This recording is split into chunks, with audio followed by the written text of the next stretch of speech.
السلام علیکم ورحمۃ اللہ وبرکاتہ۔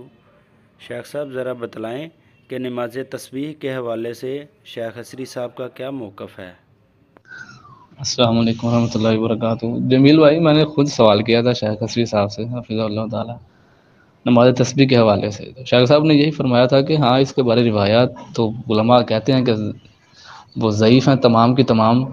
امام احمد بن حنبل، شیخ الاسلام امام ابن تیمیہ، شیخ الاسلام ابن باز، البانی صاحب، دوسرے جو سبھی کہتے ہیں کہ ضعیف ہے، روایات ثابت نہیں ہے۔ ابن تیمیہ نے تو جھوٹ کا ہے کہ یہ جھوٹ ہے، لیکن شیخ صاحب نے آخر میں یہ کہا تھا کہ عبداللہ بن عباس والی روایت نا وہ ہے حسن درجے کی، تو اس حساب سے ہم عمل کر سکتے ہیں نماز تسبیح کے بارے میں نا۔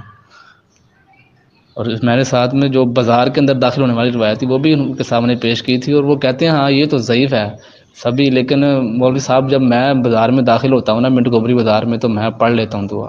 شیخ صاحب نے بازار کے حوالے سے یہ کہا تھا، اور وہ روایت تو سخت ضعیف ہے بازار کے حوالے سے۔ تو جو نماز تسبیح کے حوالے سے ہے، یہ تو پھر حسن درجے کی روایت بن جاتی ہے جو عبداللہ بن عباس کی ہے۔ شیخ البیر علی زئی بھی اس روایت کو حسن درجے کی کہتے ہیں، عبداللہ بن عباس والی ہے نا، کہ یہ قابل عمل ہے۔